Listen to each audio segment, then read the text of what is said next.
Well, I want to give you 5 reasons for belonging to the church of the empty tomb if you don't belong already.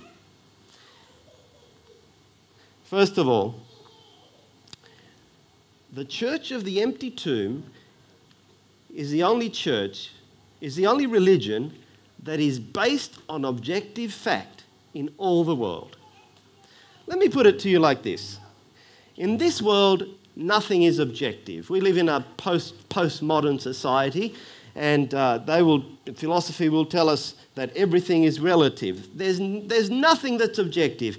Now, just for the sake of the argument, I'm going to adopt that position right now. And so I'm going to ask you, how do you know that you exist? Now, you might think that that's a relatively simple question to answer. You woke up this morning and you looked at yourself in the mirror and you existed. But actually, it's very difficult to give reasons for why you exist that can't be counted. In fact, going outside my area considerably, in quantum mechanics, there's, of course, the Heisenberg uncertainty principle. And that's just one of the uncertainty principles that exist in physics. In 1927, Werner Heisenberg came up with the idea that the more precisely the position of a particle is determined, the less precise its momentum can be known, and vice versa. And, you know, we're all made out of particles, little particles, subatomic particles. What the Heisenberg uncertainty principle says that it is impossible to say where any of those particles is at any one time. This remote control here, I can't actually mathematically determine where it is. I have to give a range of error if I was being quite precise, because of wave theory and all sorts of other theories that I don't understand fully. Everything's moving all the time. So we can't say that this exists in this place necessarily in a mathematical way.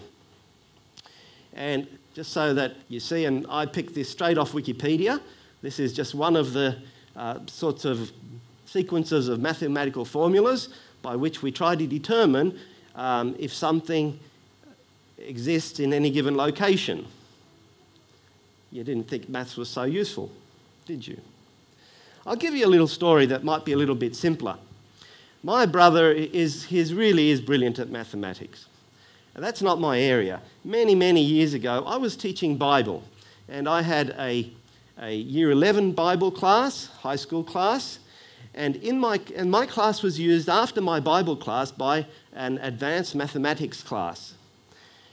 And the students in and the mathematics class was a Year 12 class.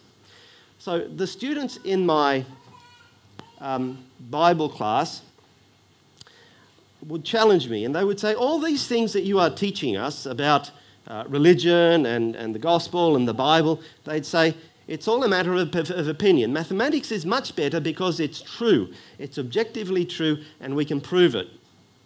Well, I decided to have a little bit of fun with that, and so I asked my brother, who really is quite brilliant at mathematics, if he could help me out. And so he gave me 2 A4 sheets. On one A4 sheet was a complete mathematical proof that said that 1 equaled 2. That was a conclusion. The other A4 sheet had another mathematical proof that demonstrated that geometrically a square was the same as a circle in terms of the distance from the centre of the square of each of the parts of the outside. Now, you might look at that and you might say, well, that's quite silly, but these were proper mathematical proofs.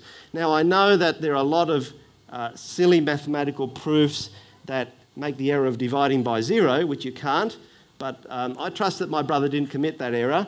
After all, he went on to get a PhD in electrical engineering and really quite brilliant in this area.